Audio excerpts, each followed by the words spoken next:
Headsets are available for translation and for sound amplification. Can members please turn their phones on to silent? In an emergency, follow directions from the ushers. We've received no apologies. Do members have any declarations of interest they'd like to make at this point? No. Okay, item 4. And first of all, we've a couple of papers to note. First of all, the minutes from the meeting held on the 23rd of April. Happy to agree those? Good. Secondly, Andrew Slade has replied to my letter of the 23rd of March regarding the ongoing review into public procurement, and he's provided additional information about overall capacity and capability across the public sector. I shall be referring to these issues during my statement in plenary on Wednesday, I should say. Happy to note that letter, and we will return to this issue in the autumn on the publication of the Government's review. Good. And the next item, and can I welcome our witnesses? This is our 9th evidence session, looking at care experienced children and young people. So can I welcome our witnesses from the Welsh Government? Would you like to give your name and position for the record? Good afternoon. My name is Albert Heaney. I am the Welsh Government's Director for Social Services and Integration. My name is Alistair Davey. I'm Deputy Director within Social Services and Integration for the Division of Enabling People. Great, thanks for being with us today. I'll kick off with the first question. And during the course of our inquiry, the young people we've heard from have told us about the major challenges that they faced as care experienced young people, including having numerous social workers needing to move placements frequently and at short notice, and not being treated with the dignity and respect which they felt that they should have been treated with. In what ways does the Welsh Government take young people's views into account when setting its expectations for services for children in local authority areas? Thank you, Chair. I'll take the first question. The Welsh Government places at the centre of its work inclusion of the voices and the views of children and young people. The Social Services and Wellbeing Wales Act in 2014, implemented in April 2016, actually places enshrines in law duties in relation to including the voices and ensuring that the wishes and feelings and the voices of children and young people are explicitly included in the work of local authorities, and our central approach around the United Nations Convention on Rights of Children has also been embedded within our framework for improving outcomes for children and young people. So absolutely cornerstone. Just a couple of issues that may be helpful for the committee today. Again, in taking that into some actions, we're very pleased that Mr. Dan Pitt, a care leaver himself, is the Vice Chair of the Ministerial Advisory Group.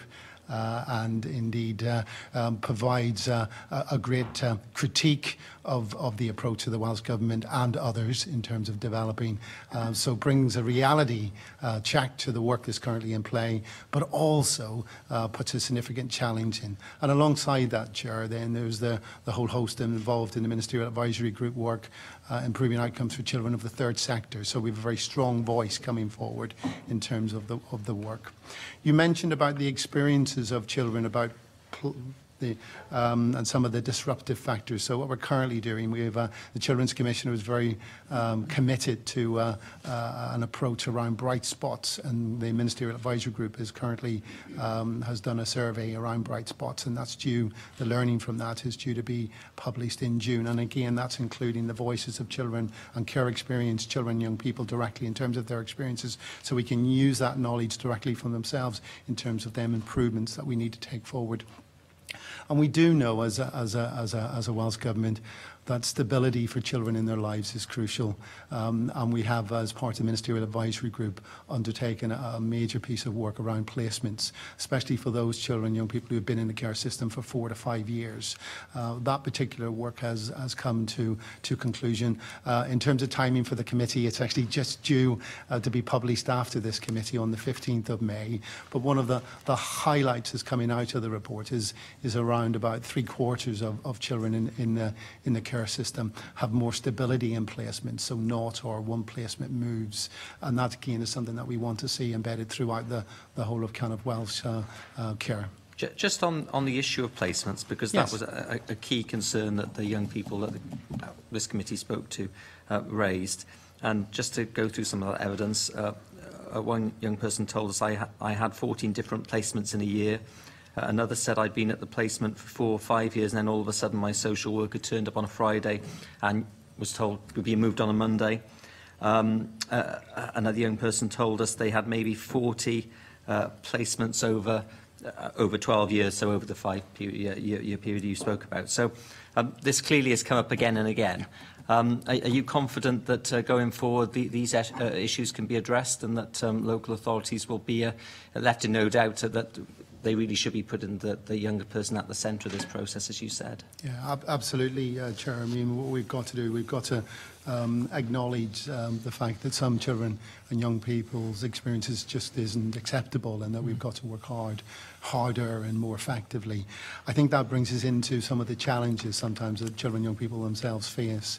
And care experienced children come from a variety of backgrounds with different experiences. Some of those experiences have been through abuse and neglect, and sadly that has a dramatic impact. So part of the work, the whole focus of the work, is about timely and appropriate interventions, both on a support level, but also on a therapeutic level that can sustain and enable placements to be much more successful. So the platform that we have built and starting to build through the Ministerial Advisory Group really does begin to sharpen our focus across the nation, both working with local authorities, but also some of the expertise coming from our partner organisations such as the third sector. Yeah, did you want? I think as part of that, advocacy services play a key role, because obviously they're listening to the views of young people about getting those placements right and hearing from them about their experiences, and that's all critical in terms of representing the voice and control of the young person.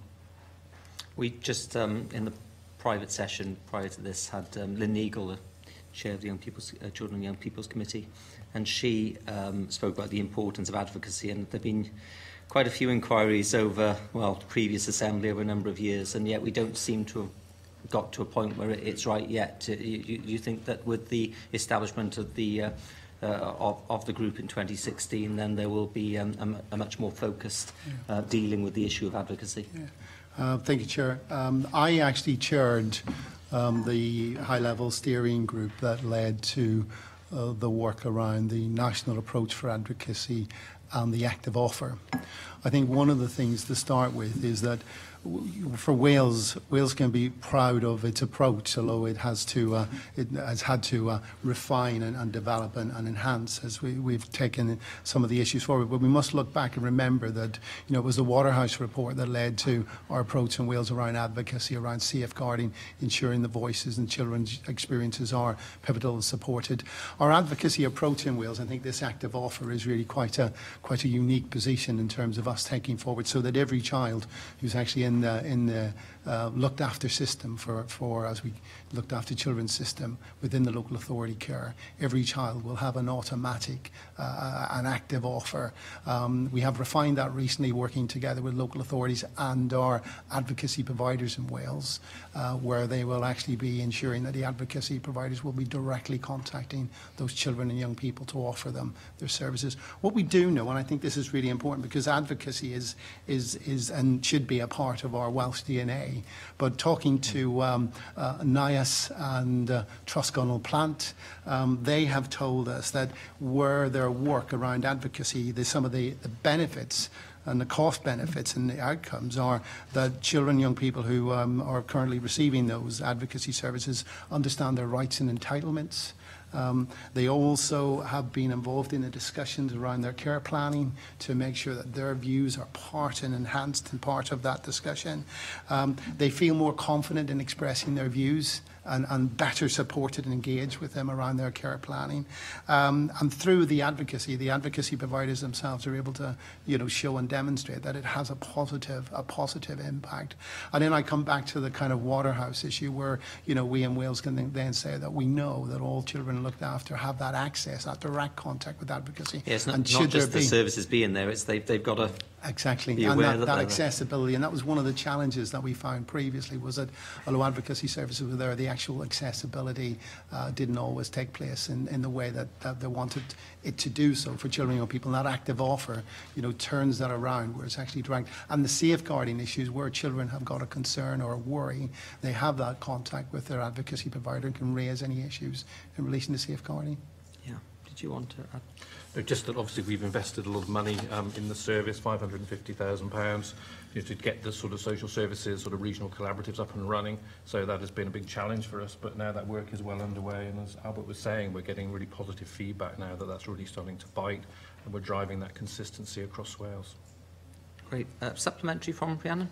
Passmore? Thank you. In regard to those children that have access and looked after children should have that access across Wales, and that is a major step forward. In terms of educare, children that are in need or are about to become looked after children, do you feel that we've got the balance right in terms, and the ratio right in terms of spend on necessary placements that we currently have the model for across Wales in very disparate animal shapes, if you wished, compared to the access to services that will, if we invest bottom end, and we all know local authorities are struggling in terms of access to services. Do you think that balance is right across Wales? And do we need to have ministerial task force to state that we need to recalibrate this model across Wales? Who wants to take that? I think in terms of the Ministerial Advisory Group, one of the work streams that we're now developing is very much around prevention and intervention, because I think you're right, this is about getting the right balance in between very early intervention and prevention, going all the way through to edge of care, because the role of the Ministerial Advisory Group is both looking at preventing children coming into care, improving outcomes for children in care, and improving outcomes for care leavers. So the real focus that we're placing at the moment as we go forward around that value for money is on the prevention and intervention agenda. In terms of whether we need a ministerial advisory group, actually, I would say that from my perspective, a ministerial advisory group has been absolutely pivotal in this, because at the moment, a lot of the spend gets caught up in terms of the numbers in the system and the costs around the number. But if we had to be much more effective about the value, then we have to swing that around in terms of looking sure at the prevention and supporting, because it does cost more for local authorities for children when they're in the care system due to their particular needs. Do you think at the moment the placement, the cost of placements for looked after children is correct? Do you think it can be remodelled and re-envisaged? In terms of costs of placement, obviously the committee will have the costs in front of them from the evidence that's been provided. I think it's that issue where when you have children who have very complex needs, is that the earlier the prevention and intervention go in, it can give them a better life course opportunity. So it's about making sure that we do everything that we can do as timely and as effectively. We certainly do see some children, young people with very complex plans that end up with very high level costs of residential care, for example. And I think that that's why the work of the Ministerial Advisory Group, and it's not just the Ministerial Advisory Group, it's the energy around the ownership from the different partner organisations, the heads of children's services are at the heart of that, the voluntary sectors are at the heart of that, and really beginning to come up with an approach and approaches that can begin to lead us. So if you were looking at, do local authorities have to sometimes pay a very expensive placement? Yes, they do. That has a substantial impact then on their budget and their budget availability. What we're trying to do is begin to establish some of the lever changes that can actually enable them to have, hopefully safely reduce the numbers of looked after children over the period, with much more investment around the earlier intervention. Heads of service, through the chair, have said that the costs are becoming unsustainable for the near future. So in that regard, do you feel that there is the emphasis in the Ministerial Advisory Group and others to say that is it now the time that we look at perhaps a model across Wales where we can have perhaps a more consistent application of placement needs, so that we can refocus the money on services and on access to mental health care or support services earlier on? Is there any synergy in that view from you both? Yeah. I think so. Obviously you're pretty aware of the National Fostering Framework that's very much looking at commissioning and placement costs. We know that it costs almost double for an independent fostering placement as compared to a local authority placement. So we're looking at a national marketing plan, national training, because we've got to look at how do we recruit and better retain our foster carers in Wales. Because obviously there's a big shift there in saving that we can make to reinvest elsewhere. So that's one area that we're looking at. Also, we've just commenced a piece of work under the Residential Care and Task and Finish Group to look at new models of care. looking right across Wales about what's working and wider afield as well, to look at some of the costs that are associated, some of the cost benefits. And I think, as Albert was saying earlier, the earlier you get into that, the more money you're going to save down the line. So you're right. So it's looking at the edge of care, but it's also going right downstream to look at, for example, on Families First and Flying Start, the difference that they're making and how much they're focusing. You know, at present, I think it's about 62% of the children coming into care are coming in because of neglect and abuse. So they're coming in for the right reason, but we need to be going back downstream to make sure that that doesn't happen in the first place. Lee Waters. Do you accept the point that Rhiannon put to you, that the All Wales Children's Heads of Services said that the system is becoming rapidly unsustainable and nearing breaking point? Is that a characterisation you acknowledge? I think we recognise the financial pressure on local authorities, and for that reason I know that we're trying to mitigate against UK-wide austerity, but I think as well we know in the revenue support grant for 2018-19 we'll distribute 445 million on the children and young persons formula, and the looked after children actual spend over the same period has increased by 15%, from 223 million in 2012-13 to 256 million. So that investment is there, but it's how that investment is used and how, because obviously one of the comments, and obviously the heads of children's services are actively involved in the ministerial advisory group. What they're trying to say is how do we shift that spend downstream, because the money is being spent on children in care, so how can they be helped then to put that money in the prevention and intervention, which is why we're looking at how do we better target those programmes, and the flexible funding approach is one way of doing that in terms of having a single approach maybe in the future. I think government are considering that. Do you accept this nearing breaking point, or is that hyperbole? Well, I met with the directors of social services I would say a couple of weeks ago, maybe 2 or 3 weeks ago. And in that meeting, we had this very discussion. And there was certainly a variation in the different positions that different local authorities are in. So I think that's something to acknowledge. The acknowledgement today, as a senior official working for Welsh Government, I think this is one of the most critical issues facing us. It is a real pressure point for local authority social services. It's also about making sure we can improve outcomes. So I think there are real pressures in local authorities.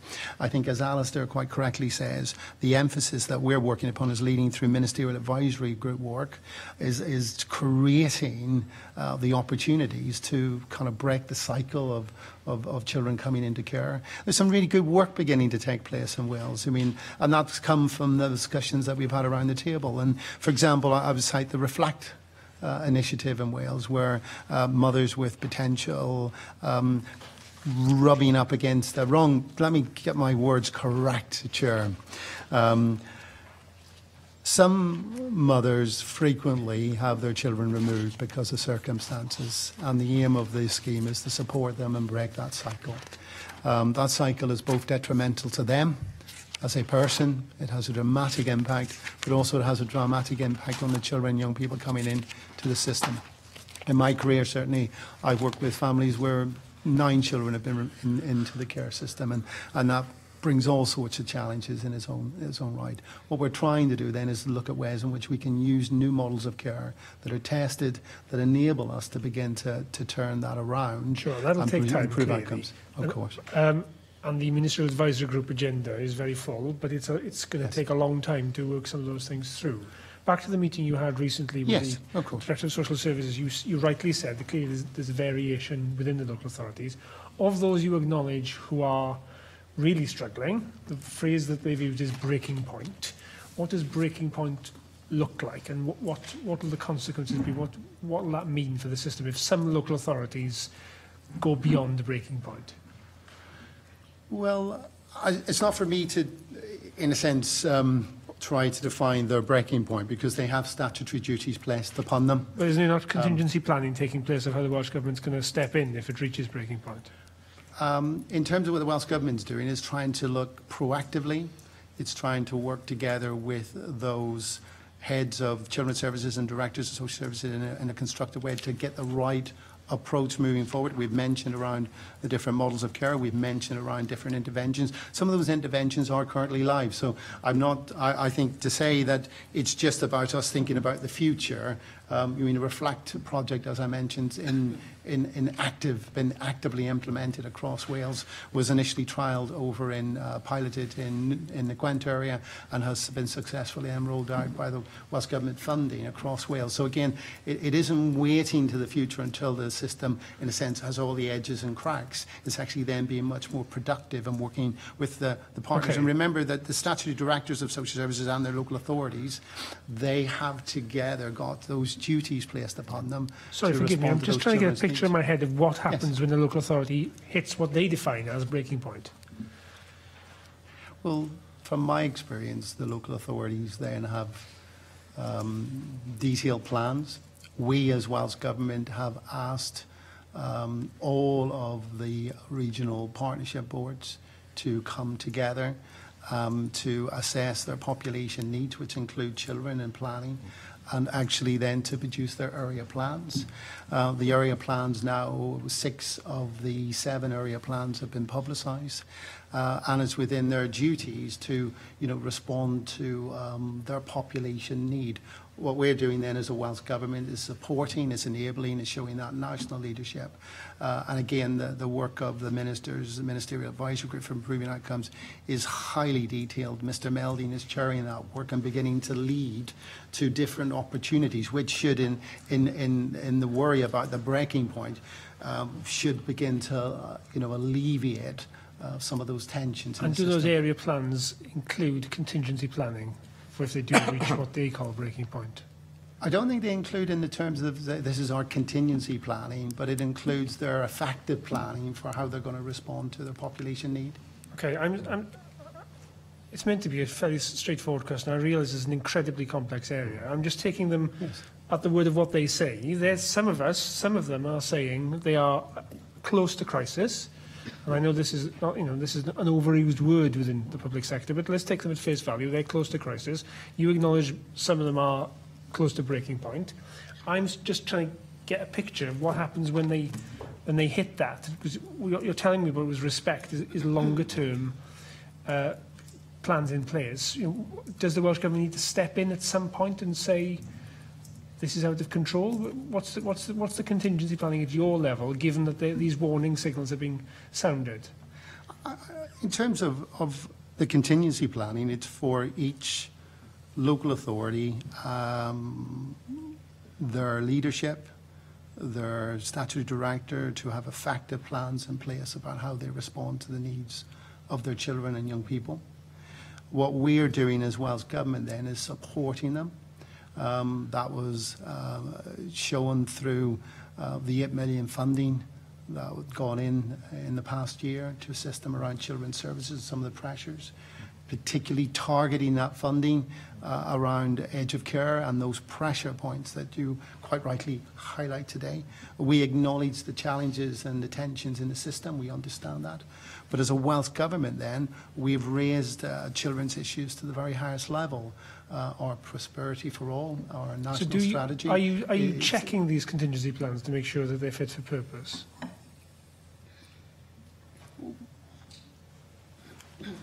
We haven't asked, just to be clear, to clarify, we haven't asked local authorities at this stage to provide us their contingency plans. What we are involved is their planning, their area plans, and constructively working together with the local authorities about how they respond to their statutory duties. But you're satisfied that they've got it under control, yeah? Forgive me if I can just interrupt you because I'm not getting the clarity I'm after. Are you satisfied that they've got it under control?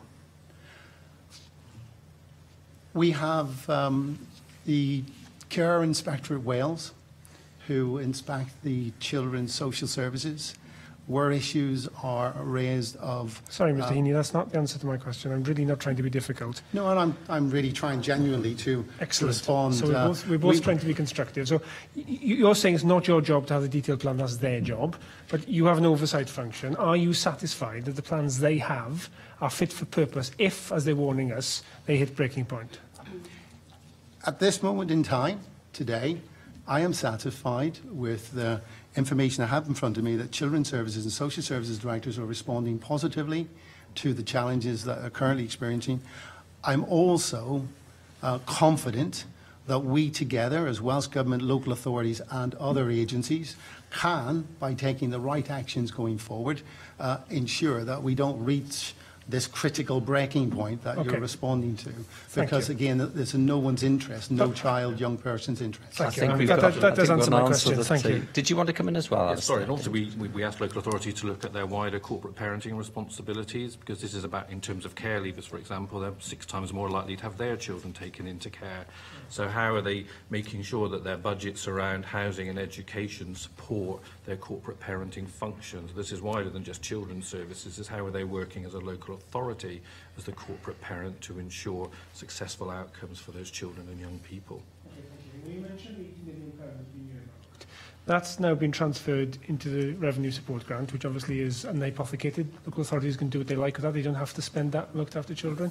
Are you tracking that? And has a child's rights impact assessment been undertaken in respect to that decision? Yes, we are tracking that. We're expecting feedback very shortly from local authorities. And obviously we gave them a first-year allocation on a grant basis because we wanted to make sure that we had set clear expectations about how they spent that money. And obviously, as part of strategic budgeting and planning, a strategic impact assessment, was conducted. The child's right impact? That would form part of that. Right, and what did that show up? That showed that there was not an issue. Right. And has that been tested with the sector? That would have been published as part of the draft budget. Have you encouraged scrutiny of that judgment? We would have expected local authorities to look at that. And have they fed back to say they're content with that assessment? We've not heard of any discontent with that. Okay. And just final question for me. You just mentioned the variation. And we've been seeing the figures in a different spend on average per looked after child, with a huge variation between Cardiff on the one hand and Denbighshire on the other hand. Why is it you think there is that wide variation between different local authorities? I think, and we've worked very closely with the local authorities. They experience different issues around the demographics, so different population need. There are different issues in relation to the complexity of cases that they sometimes face. Those can be movements between authorities, they can be the size of families, some of the complexity around drug and alcohol, substance misuse, really quite difficult issues. So in terms of the variation, what we have seen is that some authorities have worked really, really well to integrate kind of services to bring together. That seems to be more effective when they bring partnership working to respond. But it's very difficult, even with the analysis that takes place for the committee, that it isn't necessarily that one authority is performing well or worse, depending on the kind of spend per head, because it can be that sometimes the uniqueness of some of those issues. Sure, but many of those issues, for example, I was looking at Wrexham, yes, which has seen a decrease of 30% in the last 5 years. And I think they've been in touch with the committee to say that figure really doesn't reflect the complexity of the changes they're doing and whether or not it's captured in the right way. But many of the reasons you gave for explaining some of the variation would apply to somewhere like Wrexham in terms of deprivation and so on, and yet they've had a 30% fall in spending. That does seem curious. Yeah, indeed, and this is part of what we're trying to do through the Ministerial Advisory Group work, to understand that in more detail in terms of then assisting local authorities working together about the types of approaches that they take. Because I think for sometimes the issue of child safety means that what we wouldn't want to do, and I think that's probably one of the most crucial messages to bring across. We don't want local authorities not to safely look after children where they're required to be looked after. But we do want to work together with local authorities to see where we can learn from each other and see how we can ensure the right models of care or delivering the better value for money, the better outcomes for children, young people and their families. It's just this has occurred over 5 years, and the Ministerial Advisory Group's been going for the last 2. So why the lag? Well, I don't think there's been a lag. I think the Ministerial Advisory Group is dealing with a number of issues. As we said earlier, it's looking at prevention and intervention. It's also looking at... But if you're just saying you don't understand why this variation is, this is not a sudden realisation there's been. Why has that not been investigated before now? We have investigated this. We've looked at, I think Cordis Bright did some work for us probably 3 or 4 years ago. There's no single, silver bullet for this, or no explanation. It can come down to individual authorities. It can come down to, do they have a plan for managing looked after children? What is their strategy? About how do they share information? About their workforce, their capacity and capability. There are a whole raft of factors here that we have looked into, and there's no one single reason. So part of this is working with heads of children's services to look at what is working and how do we replicate that across Wales. We want that information to come back from the £5 million on the edge of care, and we're looking at new models, and we're looking at across the UK as well about what's really working and what's making a difference. So finally for me then, would you say has there been a failure to spread best practice over a number of years and to address these things which have been known to you for some time? I think you always have issues about best practice being spread or not spread, and I think part of this is making sure we know what's working and the circumstances around that, because sometimes it can come down to the people involved, the maturity and the particular issues they're dealing with. So it's a difficult answer there, difficult question to answer, because we've got to understand the particularly unique circumstances in some local authorities. So there is a comparison that we're doing, and obviously the feedback that we get on the edge of care models now will be really important for us going forward to look at what is working out there, and more importantly, why. You mentioned edge of care, and that's the next area we want to go and discuss. And I realise time's moving on. Neil Hamilton, do you have a quick supplementary? One question following on from what Lee Waters has just said about variations in spend around local authorities. Looking at the figures, and I suppose it's pretty obvious really that the urban areas generally tend to have more looked after children per head of population than rural areas. And ignoring the outliers, Cardiff being the most expensive at £64,000 per head, and Denbighshire, I think, at the bottom end of the table, less than half that, 27,000. If you look at an authority like Torfaen, for instance, which has the highest proportion of children in care per 10,000 of population at 166, and that's about 360 altogether, which is half as many as the whole of Cardiff has. They are way down the table in terms of cost per child at £37,000 per annum. Although I take your point that you can't generalise in these cases because the needs of children vary enormously, and it is inevitably a very cost-intensive need that we're trying to address here.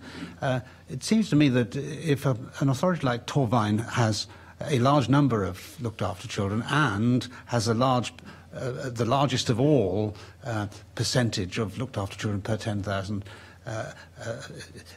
people, there may be some lessons to learn of the way they are doing things, and other authorities may have elements of that as well. And has nothing been done hitherto to look at the problem in this way, to see whether there's anything that we can learn which is valuable from this process? Two things I would say. One is that heads of children's services frequently and regularly have meetings and conversations to look at what they can share and learn from each other. So I think that's very important. I do think that the Ministerial Advisory Group now has developed it's always one of those challenges when you set up a new group to then begin to move forward. And I think that where it's reached in this now, it's the maturity of the Ministerial Advisory Group that gives us that pivotal moment to be able to do that analysis. And again, as part of his work plan, is to really shift into that learning and more detailed work now around prevention and earlier intervention to begin to assist in terms of both the value for money in terms of cost, but also the benefits then in terms of outcomes and improving outcomes for Thank children. you. Just on the subject, you mentioned the individual child's rights impact assessment on the decision to move funding into the RSG. Is it possible for us to have a copy of that assessment as a committee? You need to be clear on what you're saying, Alistair. Yes, that was part of what was published as part of the budget in terms of the strategic assessment, impact assessment. In terms of the transfer into the RSG, that would have been an operational consideration, and as such, because there was not a policy change or change in circumstance, no such impact assessment would have been required. So the impact assessment is purely on the stage. At the transfer, the budget as a... At the budget stage, yes, but at the transfer stage, because of no change of policy, then it was not a requirement at that time. What sort of requirement would there have been at that point, or would that purely have been a operational matter without any? Purely an operational matter. The agreement between the Welsh Government and the Welsh Local Government Association is to reduce the burden of grants, turning them into then moving into the RSG, and again it's followed that particular route. As you have quite rightly outlined today, the pressures and the issues around social care, and especially for children, it's really important then that the priorities are met in terms of that investment. Okay. Vicky Howells. Thank you, Chair. Yes, I've got some more questions around educating services. I think they're very important, but can be quite difficult to measure progress in that area by the very nature of how disparate the interventions necessarily are. So I noticed that the Welsh Government's papers state that £5 million additional funding has been provided to local authorities, and that could prevent around 300 children entering the care system annually. I was wondering what's the basis for that kind of estimate? Certainly, the estimate was, as you say, was developed building on our experiences of interventions and outcomes, primarily seen through integrated family support services, where I think, for example, in 15-16, around 350 children were engaged by teams. That was effectively costing about 4.5 million. So a similar comparison was done there, and that equates to about a dozen children each local authority, and we thought that was a very realistic figure in year one for them to tilt at. And obviously, we're asking them to come back to us on the models that they're using. You know, what are they reinforcing? What might be new to give us a better idea about, you know, what is working in their local authority as part of then sharing that information amongst others. And obviously, different local authorities are in different places and might be using different models. So there's some complexity to this that we need to sift through as well with them, and that will be one of the roles of the Ministerial Advisory Group. So would you say there's a shift currently where the Welsh Government is shifting more of its expenditure to prevent children going into care? Yes, I think that's right. In terms of, obviously, we've got the flexible funding approach, which has been sort of piloted in 7 local authorities, which is looking at, you know, the consideration to an early intervention and support grant. We've got money spent on Families First and Flying Start, and as Albert pointed out earlier, there's the money, the 8 million that we're now after recurrent funding for edge of care services. But also in terms of prevention and intervention, we've got to look at the end as well, because obviously things like the St David's Fund are supporting care leavers coming out. So ensuring that we sort of increase the number of decrease the number of not in employment, educational training, because obviously of that, you know, 6 times more likely to have their children taken into care. We've got to look at all parts of the system here about how it reinforces prevention and intervention. So how do we know if we put in the right amount of money in? I mean, if we put in an extra few million, could we prevent even more children from going into care? I think there is obviously some logic around that, but it's about how wisely you spend the money, about value for money in the first place, looking at placement stabilities. It's not always about spending more money, it's about how are you using the money that you've got more smartly. For example, as I said earlier, I think maybe if we could have more local authority fostering placements than independent, you know, with the savings there, you can reinvest. So part of this is being clever about how you move the money around and how you invest that. And sometimes it can be very small sums of money.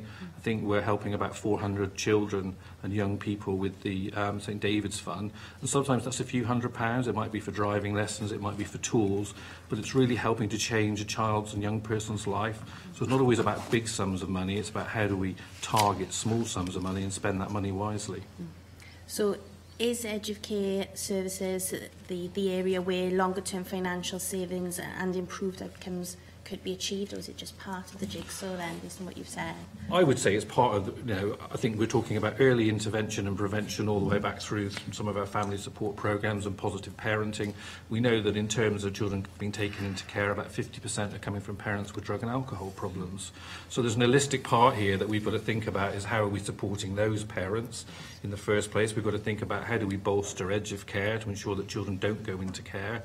How do we do more for the outcomes of children in care in terms of better educational attainment, better supported housing, so that as care leavers they have a better future and they're not fueling back in. So it is a complex system, but I think it's one that you have to take as a whole. Thank you. Great. Mohammed Asker. Very much indeed, Chair. I think part of my question has already been answered for placements cost, but I got a couple of other questions to ask the panel, if you can give me the answer. Could you tell us how many children are waiting for fostering in Wales, please?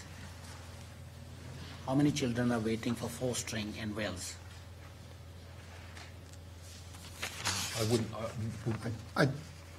What we could do, Chair, if it's helpful, in terms of waiting for fostering, obviously if a child needs to be accommodated into the care of the local authority will take the action required. So I'm not aware of that sense of a waiting list. Perhaps it's if we could have just make sure we can provide any information after this meeting in terms of the clarity. We'll be very happy to do so.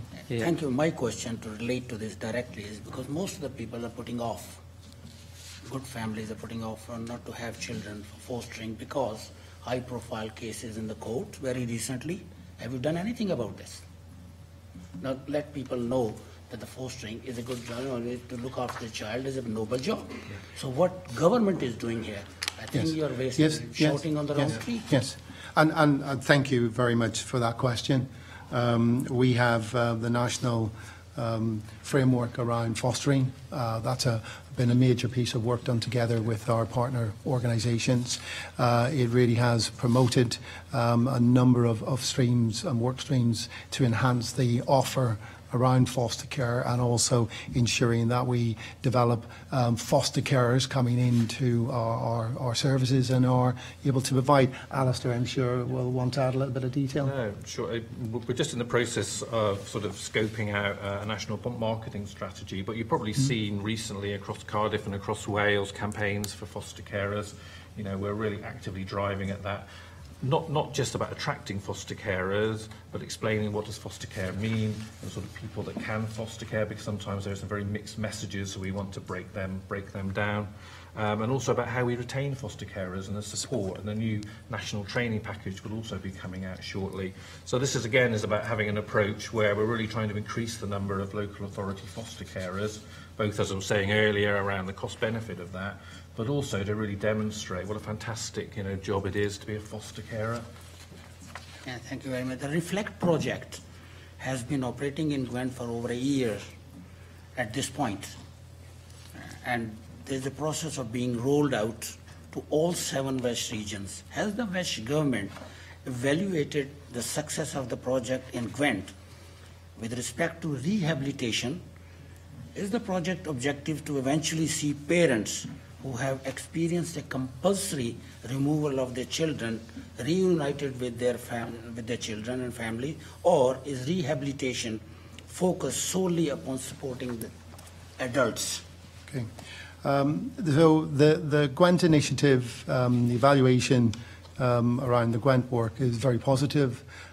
Indeed, it's worth acknowledging at the committee that the PAUSE project in England preceded this learning and was then transported in terms of taking that knowledge and learning into our approach. The rollout across Wales has occurred. Indeed, 88 parents have been supported through the scheme to date, which is showing the size of the issue and the support. One of the things I think is really important here is that it's making decisions, good decisions for children, so keeping children safe, but equally also with supporting the parent and giving them a different offer that they weren't getting previously. For some parents, it may be that through the work and intervention, it will lead to them being able to be successful parents with their children. And we would all want that to be the case. For some parents, it will also lead to a situation where their children will need to be supported and cared for by local authorities. And again, we want to make sure that intervention is in place. One of the learning from the work that's been done to date, which I think is heartening, is actually for the mums. It's actually been sometimes the first time they've really been able to look at their issues and themselves and their own self-worth and their self-esteem and their confidence. So there's been a real bonus in terms of the ability to actually enable and the focus upon them, not just focusing on safeguarding, but for them as a person as well. I think that again is a real positive outcome in terms of then giving them, life chances and opportunities to have, success going forward. Thank you, Chair. I went down, just to build on that might be helpful, I went down to the Gwent project with the previous minister a few months back, and I think one of the real issues is working with mothers to understand the reasons why their children was taken into care in the first place. I think sometimes, and this was the feedback from the social workers and others we were working with, the focus of the individual is very much, I just want to be reunited with my child, and it's not about that. The first step is understanding why the child, and to change the circumstances and to help that individual with therapeutic support, so that in terms of any future children they might have, but also in terms of any sort of reunification that might take place with their children. But I think the primary focus when I went along was very much, as Albert was pointing out, was about supporting the mother, getting them to understand, because that is the first step in that journey of being reunited or keeping children in the future. Thank you very much. And finally, for the sake of value for money and good practice, are you involved with other devolved nations, Scotland, Northern England, learn something from them or teach them something? Yeah, certainly, committee. Our discussions are frequently with our UK partners and beyond. Indeed, we've referenced the Refract project in Wales commenced life as a pause project in England, so taking that learning across. And indeed, the week before last, I was up meeting with the Scottish Government in terms of their approach across children, young people and families as well. So again, we're very much in that process of learning and taking that learning forward in the Welsh context. And another example might be the Scottish Government has introduced legislation around independent fostering agencies operating on a not-for-profit basis, and I think that's something that we would really like to closely examine to see how that operates. That's right. Okay, thank you. And Passmore. In regard to placements of children that are being fostered and looked after, either a short-term emergency or wider to that, how would you address some of the concerns that have been raised with me, particularly in my constituency, around support and getting that support so that it's intensive enough, so that where a placement breaks down, and there's an awful lot of good work I know going out there at the moment, but in terms of those placements breaking down, often the reason is, well, I didn't get enough social worker time, or I did not get enough of this or enough of that. And those are very simple mechanisms to put in place. And bearing in mind that local government at the moment is coping with statutory services, but we'll say that the time isn't there to be able to do more. And how would you address that as an issue? I think one of the things that some of the conversations that we have with heads of children's services are very much around that contingency planning, making sure they get in a very early stage. We spoke earlier about advocacy, so making sure we understand the needs and wishes of the child. Obviously, you've got to balance that with their best interest as well. So I think it's very much a process where we would want to work with the local authorities, with the heads of children's services, and get their feel around their workforce capacity and capability and their skills about how they support, particularly because the cost of placements is so high that this is about cost avoidance. So making sure that they're putting the right resources into their workforce to ensure that doesn't happen. And one of the things that we are doing, which is really important, responding to the member's question, so thank you for that question. The issue is around that some of those children end up in residential care. So one of the work streams that we currently have on the Ministerial Advisory Group is specifically look at the residential care needs. And that gets us into then the type and provision that we have in Wales. Do we have the right level? Do we have the therapeutic support, which isn't just what a social worker should do, it's the type of support that goes in around that child and young person. So where children sometimes move through and escalate in terms of concerns, it's looking at the models in terms of our residential provision. So that work is active at the moment in one of the working groups of the Ministerial Advisory Group. So we would very much look forward to coming back and talking in that in a bit more detail. I think it would be very interesting in terms of also that collaboration with health in regard to that corporate parenting angle, because we know that our budgets are fixed and we know that we have to work within those limitations, either whether it's statutory responsibilities and finance. But in regard to recalibrating that, it seems to me something that needs to be looked at a high level. We'd also expect there to be a key role, and there is a key role for independent reviewing officers within local authorities, and we're setting new standards and been working with them to ensure their role is sufficiently professionalised, that they're really working with social workers, and that they're really providing challenge in the system there and feeding back to service managers if they feel that rigour isn't there. So we would see that as key grit within the system to make sure that things are happening. Neil Hamilton. To ask some questions about care, looked after children's experience in education, and evidence provided by Estin to the Children and Young Persons Committee of the Assembly showed that in 2016 the fixed-term exclusion rate for looked after children was 201 per 1,000, compared with only 32 per 1,000 for all pupils. Clearly the disparity is huge. One can well understand why children with the disturbed background that they have behavioural problems and so on, which give rise to this. But have you had any discussions with the Department for Education regarding addressing this substantial difference and therefore improving outcomes? Thank you. I think one of the issues here is that we do know, as we've talked today, the complexity of the circumstances, but despite the complexity, these figures are unacceptable. And we have to work with a real energy to improve. We have been in discussion with our education colleagues. We have been assisting around the education and strategy in terms of attainment. The 3-year plan is currently in active implementation and taking forward.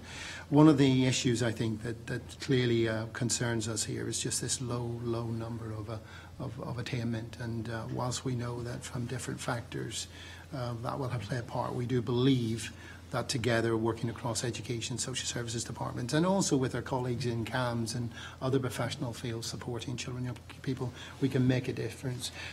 We have now got the National Strategic Group. This group, with key education partners and representation of social services, primary focus is to assist us in delivering the commitments in the education plan, sharing good practice, influencing national policy.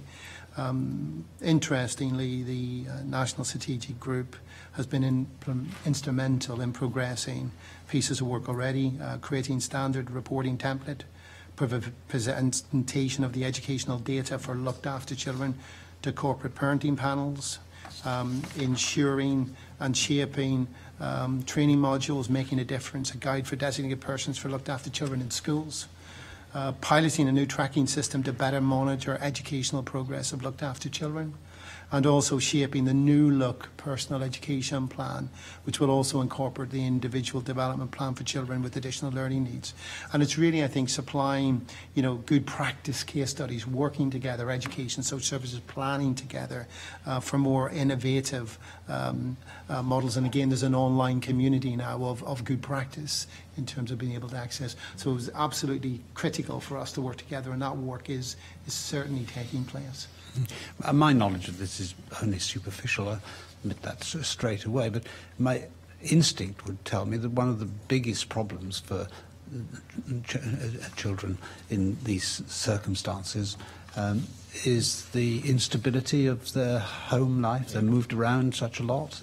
The evidence we've received, very difficult for children in those circumstances to focus upon the education and making a success of the opportunities that they're presented with. And just to put another figure into the mix to back up what you were saying a moment ago, only 21% of looked after children achieved a level 2 threshold in 2017, compared with 67% of all pupils, so that's less than a third.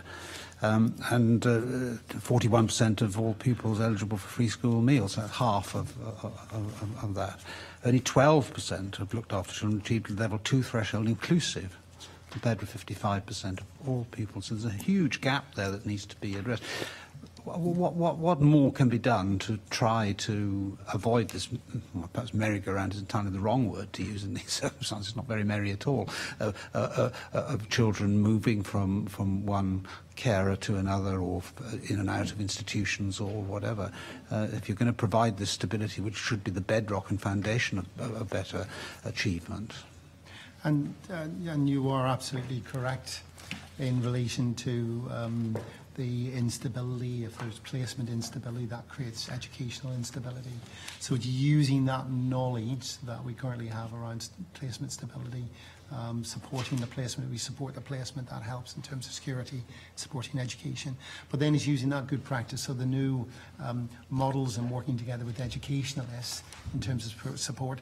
Actually, the fact that there's now much more proactive identification in terms of the needs of children and young people who are care experienced, to enable them within the education setting then to have their needs more bespoke, tailored to.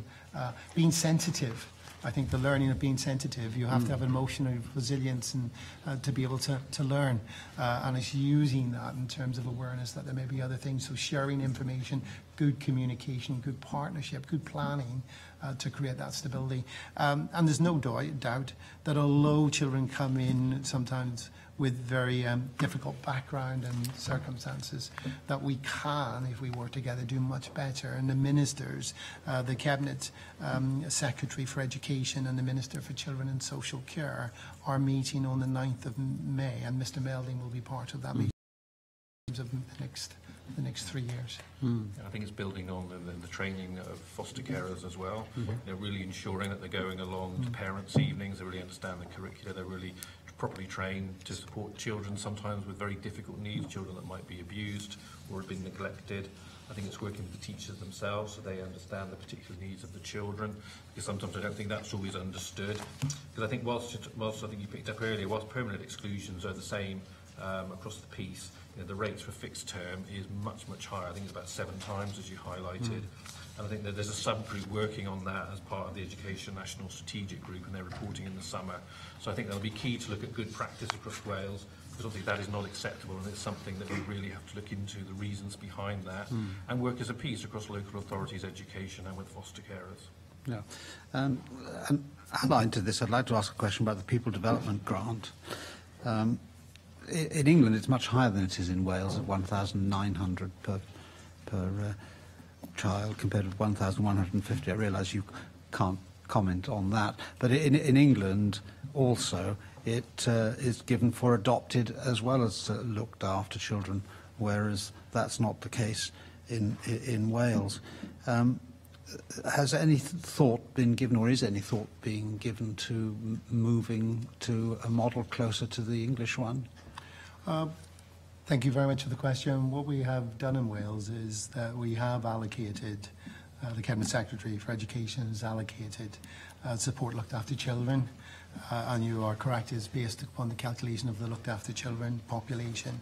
One of the criteria, however, and I think this is really important for the committee, the eligibility criteria since 2015 recognises that many adopted children will experience similar challenges, and therefore it does not mean that what it does mean is that funding can be used for children who are have been adopted and have come into the needs. So again, it is being made available for those children. Good. Well, thank you very much. Lee Waters. Yes. Adopted children, the difference is in England, that's reflected in the formula, so they get additional money to compensate for the fact it's used for both looked after children and adopted children, whereas in Wales it's not. They're expected to fund even more people from the same amount of money. That's right, isn't it?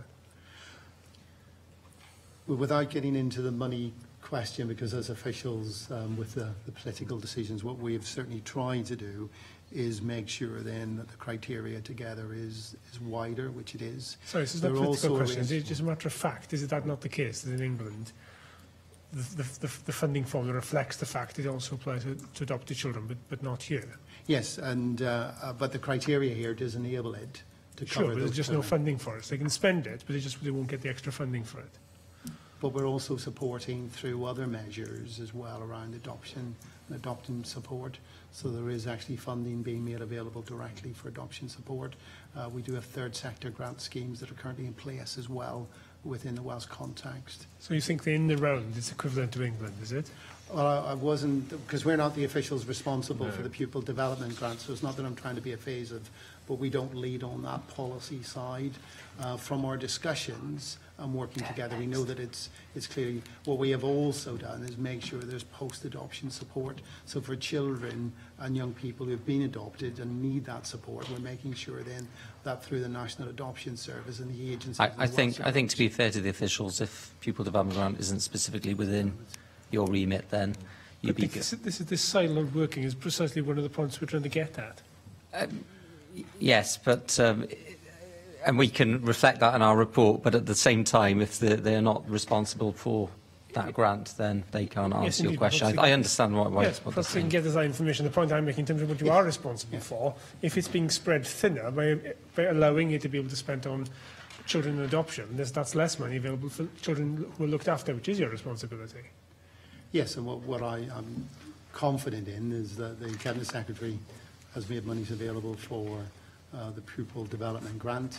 That is wider in terms of children. We are also supporting it through other third sector schemes. So we have it's a wider picture in relation to make sure that we respond to those children's needs. So although the funding is in one place, a pupil development grant, there's other funding that we are clearly, as a Welsh Government, making available to support those children's needs.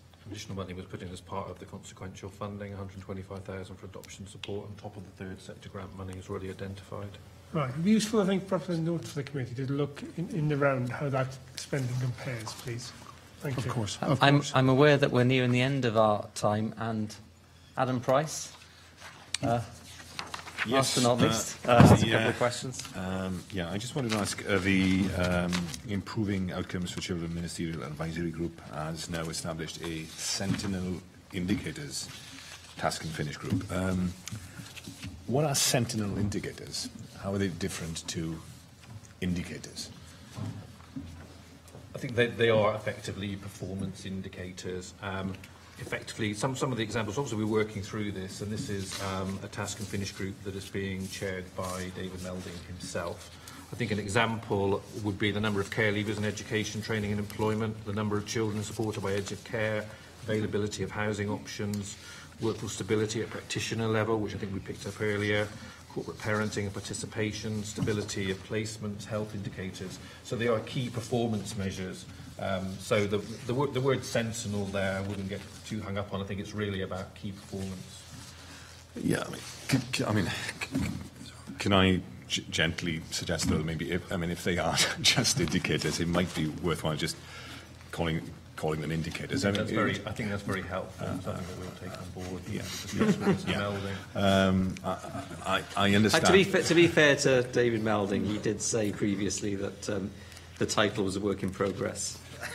Yeah, it's not a original term, is it? I mean, it emerged. I think it's out of ecology or something like that. I mean, sentinel, species change and this kind of thing. But I think it's best, wherever possible, to avoid jargon. And I think there's a bit of complexity theory chucked in here as well. And certainly we don't want to go down that route. But so they're indicators. It's a year on from the establishment of the advisory group, and yet we're only now having the task and finish group to come up with the performance indicators. Why is it taking so long? I mean, if the Ministerial Advisory Group had its own performance indicators, probably would score quite poorly on that basis, wouldn't it? I think part of the work of the group has been in establishing the sort of national framework, and as part of that, looking at the complexity, as I was trying to highlight earlier, because obviously you're looking at preventing children coming into care, you're looking at measures for children in care, and looking for care leavers. And I think most of these measures might be somewhere within government statistics and reporting. I think this was about bringing them together and looking about whether they were the right measures. I think always there's a concern that you just think about what is the number of looked after children, and has it gone up, and that is your measure of success or failure within Wales, and it's far more complicated than that. I think there is no right number, so part of this is about looking at those other measures in there to make sure that we have milestones in terms of the work of the group as we go forward to show that those things that we are introducing, those initiatives, those strategies are being successful, and longer term those numbers are coming down. And again, finally, this is a general sort of public administration point, really, but I mean, a Ministerial Advisory Group is effectively a subgroup working underneath the Minister department officials. Now we've got another subgroup below the subgroup, effectively the task and finish group. I mean, doesn't this sort of tiering of decision-making actually impede, agile transparent, good governance. To use my own jargon there. Oh, thank you very much. I would say I think it's a very complex arena, so it requires a layered approach. I think it's very difficult for us just in one meeting. So if you look at the minister's leading, the minister frequently meets with Mr. Melding as chair, goes through the work programme, goes through the critical issues, so it's very much taking that leadership role. The group itself, now I didn't come in today, and that's one of the things perhaps I should have done. I didn't count how many was around the table, but certainly in meetings I would say 30 to 40 participants in the main ministerial advisory group itself, because of the work and the complexity and the amount of work that's going on. So underneath that we do need work streams, and as part of that we will always try to balance that, but it's been quite important to take forward, and this was one that Mr. Melding himself was particularly keen to lead from the front on. I think one of the great success factors of the Ministerial Advisory Group is that we have all the right people from across Wales in one room. They might number 30 to 40, as Alba said, but they're key players there. Sometimes those groups do get bigger and bigger, so we have tried to look at controlling those numbers. But under the 4 work streams now, we've got about 27 separate streams of work. This is highly complicated, but we're also keen to drive that work. And you will find within those groups various people who are both on the Ministerial Advisory Group or who not, we might want to second in, will be working to provide their expert knowledge. And I know the heads of children's services particularly value the work, and they chair, I think, the majority, I think they chair all of the work streams. So it's really key that we've got the right people there, but it's also by that cross-representation, so we're getting all the ideas in to really drive progress in this area. David Melding told us that it's, I think you're right, it's around 40 people. So he said sometimes it feels more like a conference than a group. But having it that size means that you've got that representation that I mean, the bit of complexity theory that I do remember is they call it getting the system in the room. I mean, I think that's a metaphor, but in your case, you're actually literally getting them in the room. We literally have done that. Right, okay. And may I just say, in terms of, for completeness, I mean, actually the participants, the different partner organisations, they want to be in that room. And they want to contribute, so there's an ownership, which, you know, I've been in many meetings over the years and many groups and many working groups, but this one is they bring a passion and a commitment to it that is exceptional to see. We spoke earlier about cross-cutting working. Obviously we've got education, we've got health, we've got housing, you know, we've got the judiciary, we've got CAFCAS, we've got the police commissioners, you know, we've got wide spread of WLGA, health, and the third sector. So already you can see how it would grow then with probation and all manner of things, because the tie in with youth justice. So it is a complex arena, but we feel by being cross-cutting and involving all these representatives, we're really driving both sort of rich conversations in there, but also making sure that what we're putting in place is going to be fit for the future and is involving the right people, so we're not having to duplicate. So the advice we give to Minister then is very considered.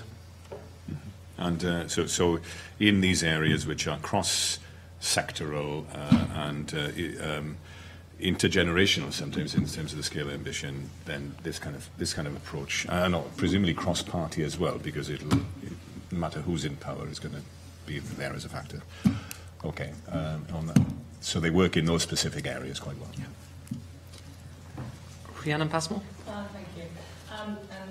This group, we've talked to the chair earlier on today.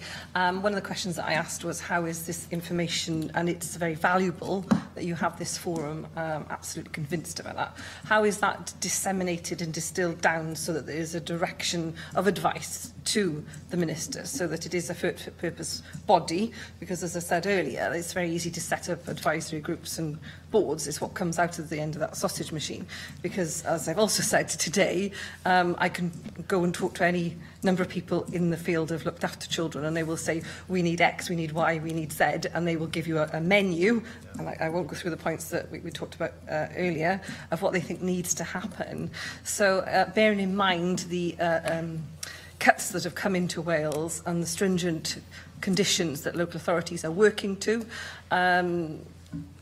do you vote on these work streams? Because there does seem to be a need for more urgency and pace in terms of some of the issues that local government and social services heads are facing in this arena. I think the first thing to say is, the pace and energy is really quite crucial to this, because the work, as any formation of a new group, takes time to build. The first phase really looked at the whole relationship and independent reviewing office, etc. We're now in phase 2. There is an absolute clear framework in terms of the actions that are required. That's in place. I think the formal publication of that is due to happen, but the work programme is there for the Minister. The Minister is in agreement with that work programme, has actually commenced that. Some of the work streams will take us probably more time than others. I think there may be areas where we can go out quicker.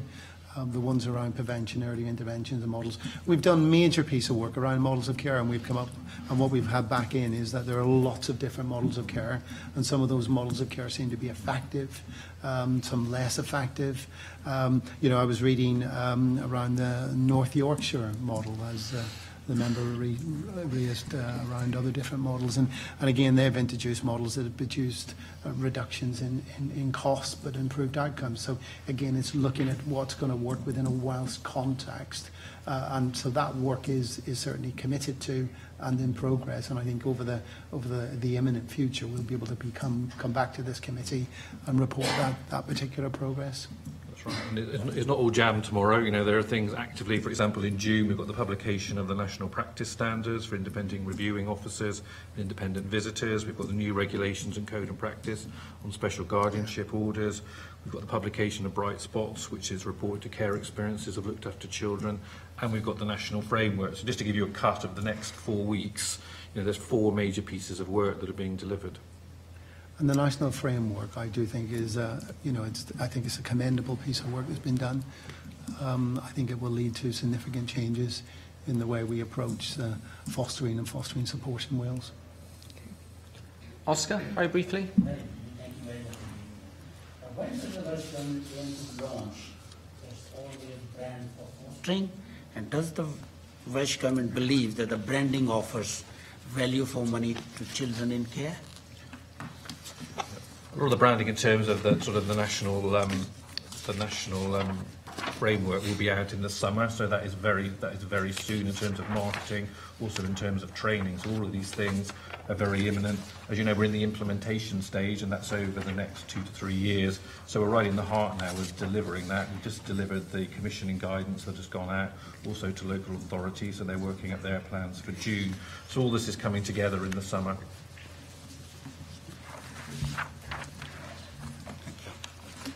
Okay, very good. Thank you to our witnesses. That's great. We are just 3 minutes over, so got a lot of information there. We'll send you a transcript of today's proceedings before it's finalised, just so you can check for accuracy. But Alistair Davey, Albert Heaney, thanks for being with us today. Thank you very much, Chair. Our ultimate evidence session, I think, on this part 1. Great. Thank you very much. Thank you.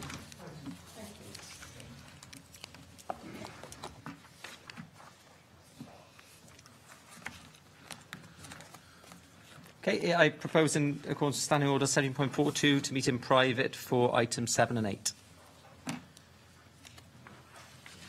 All happy? Yeah, we're happy.